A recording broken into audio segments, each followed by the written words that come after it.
Hello, my happy foods. I am back with another chapter. This time we are on chapter 4. So, let's get into it. Chapter 4. Route 1 outside of Jerusalem. Israel. 11:10 a.m. Still trying to determine the cause of the blackouts across the globe, satellite imaging indicates that New York, London, Hong Kong, and Johannesburg are among the cities without power.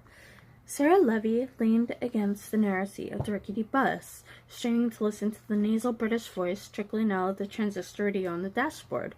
Luckily, she and her granduncle happened to be sitting right behind the driver. But there was so much noise, the bus kept squeaking and bouncing, and the engine whined loudly as they climbed up the steep, twisting, dusty highway toward West Jerusalem. A few people had huddled up in front of the aisle to hear the news, their faces creased with worry. But the rest of the passengers were praying. But Sarah wasn't worried, not a bit. She'd never had much use for prayer either. She respected the religious beliefs of others, sure, but as far as she could tell after 18 years on this planet, God was just a 3-letter word for imaginary friend. Her relatives, of course, did not share her views. Her granduncle Elijah was praying, nodding back and forth beside her on a seat, eyes closed, his long white beard luminous in the morning sunlight. Even her little brother, Joshua, sitting across the aisle with his curly black hair sticking out from under his Yankees cap, even his lips were moving in silent prayer. His pale face seemed whiter than usual. Sarah, on the other hand, was exhilarated. She'd never been around such big news. In the midst of it, living it, excitement coursed through her veins. She might have been jittery about 10 minutes ago when the rocky landscape had glowed with that eerie red light, but she was fine now. Besides, the sky was a dazzling, cloudless blue. If they were in danger, if they were about to get bombarded with deadly cosmic rays or something, nobody on this bus could do anything about it. Que sera, sera. Whatever will be, will be. Prayer certainly wouldn't help. And scientists are surprised by the swiftness and brevity of the phenomenon. The announcer continued. The Prime Minister has issued an official statement from Tel Aviv urging everyone to remain in their homes and stay calm until the experts have had a chance to gather more information. Baruch atah Adonai, Joshua was whispering anxiously in Hebrew. Blessed art thou, O Lord, our God. Poor kid, Sarah thought. She stole a quick peek at her 15-year-old brother. He was staring out the window, wringing his hands, his brown eyes shifting. Josh had been a wreck ever since he'd arrived, even before the phenomenon. He'd always been a little nervous, a little young for his age. He hadn't even wanted to come to Israel. It had been Mom and Dad's idea to force him to spend Christmas break with his big sister in Tel Aviv and his pious granduncle in Jerusalem. Not exactly a barrel of laugh for a little kid like him. A pang of guilt flashed through Sarah. The trip had been her idea, as a matter of fact. Mom and Dad had simply agreed to it. But she had very good reason to bring him here. She wanted him to see their homeland. Members of the Levy family had been living in the Middle East for more than 3,000 years. It was a pretty amazing fact in of itself. And then, even if she wasn't spiritual religious, Josh was. She figured she owed it to him to show him the country. Deep down, of course, she just wanted a break from her studies, and to show her cute little brother off to all her brainy friends at the university. A smile played on her lips. Josh would have fun sooner or later. At least it was sunny and 60 degrees here. It was 3 in the morning in New York and probably freezing. And according to the news, the city was in the midst of a blackout. She brushed a few strands of shoulder-length brown hair behind one ear and adjusted her wire-rimmed glasses. Now that she thought about it, Josh would probably be peeing in his pants if he'd stayed at home. Elijah cleared his throat. Sarah, I have no more doubts that you'll make an excellent journalist, he murmured in his thick Israeli accent. Not that I had any before, mind you. Why's that? She asked, grinning. Her granduncle's thoughtful black eyes sparkled. Because you haven't uttered a peep, he replied. You are the only one on this bus who is calm, detached, and collected. You're smiling. I know the reason. You haven't heard all the facts yet. You're simply waiting. You are very practical that way. It's a gift. Oh, please, Sarah thought. She shrugged embarrassedly. Elijah was always heaping praise on her. It wasn't that she had any special gift or anything. She just had an obsessive need to have everything proved. She hated guesswork. That was why she was an atheist. That was why she'd enrolled in a journalism program. And that was why she'd chosen the university in Tel Aviv over a regular 4 years college back home in the States. Here in Israel, more than almost any place else in the world, Truth and guesswork were always being confused for each other.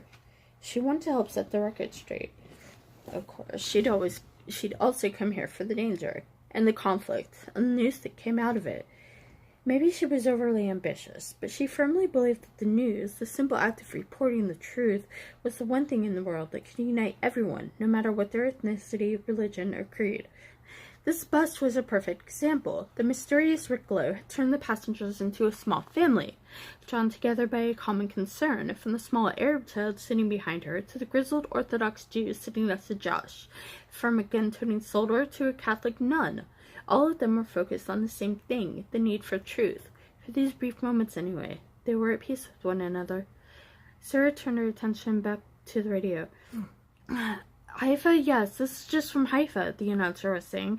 Astronomers at the Haifa Observatory confirm what Jordanian, Egyptian, and other Israeli astronomers are describing as a massive solar flare, an anomaly on the sun's chromosphere. Elijah bolted upright in his seat. His eyes bulged. What's wrong? Sarah asked, frowning. Solar flare, he whispered. That's it, the first sign. He sounded absolutely terrified. He raised a trembling hand to his collar. It was written. The sun reaches out and touches the earth. Why didn't I think of it? It was written. Sarah stared at him, alarmed. He was babbling like a lunatic. What was written? Elijah nodded to himself. His breath started coming in great, wheezy gasps. His whole body was trembling now violently. Sarah swallowed. What was he talking about? Why was he so afraid? The scroll, he croaked. You must find it in the black box. What do you mean, Elijah? She asked impatiently. She heard a pumping sound, then realized it was her own heart. Start from the beginning. Elijah clutched his face. It was very red. What's wrong? Josh pressed from the other side of the aisle. Sarah shook her head. She had no idea what was wrong, only that her granduncle looked terrible, sweating and hyperventilating. She couldn't take her eyes off him. The scroll? You must find it, Elijah repeated. In my house, in the glass box. The words were barely understandable. There was a gurgling noise in his throat, as if he were drowning. I'm the only one who knows. You find it.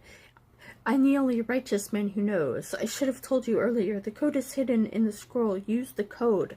He shot her a crazed look. His face was soaking wet. Find it, he hissed. Sarah's heart was galloping now. Elijah was slowly ill. He never talked this way, like some kind of demented religious fanatic. They needed to stop the bus immediately. Elijah, just take it easy, she soothed, as much for herself as for her granduncle. We'll get the driver to pull over. She reached out to touch her uncle's shoulder to reassure him. His jacket felt strangely warm. She pushed the material harder. His clothing seemed to give a little, as if the flesh underneath the fabric wasn't solid. She stopped breathing. Something was pulsing unevenly under there. It didn't feel right. Her hand involuntarily flinched away from him. Uncle Elijah? She stammered, unable to keep the fear out of her voice. He didn't answer. Sarah?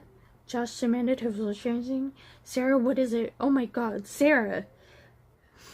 Sarah clamped her hands over her mouth. Her eyes widened. Elijah wasn't merely sick, he was diseased. His skin was splotchy. Horrid black blisters welled up on his cheeks. He scratched at his face, tearing the flesh. It came off in bloody chunks on his fingertips. Stop the bus! Sarah screamed, leaping out of her seat. Stop it! But nobody was behind the wheel. Sarah gasped. Her eyes frantically darted to the floor. No, it can't be. Bile burst in her throat. The bus driver had fallen in a limp, bloody heap next to his seat. Only his body seemed to be melting, turning to black liquid before her eyes. She blinked and blinked again. How could this be happening? How could Elijah catch some awful flesh-eating disease at the exact same moment as this bus driver? Was everybody catching it? Joshua! She whirled to face her brother.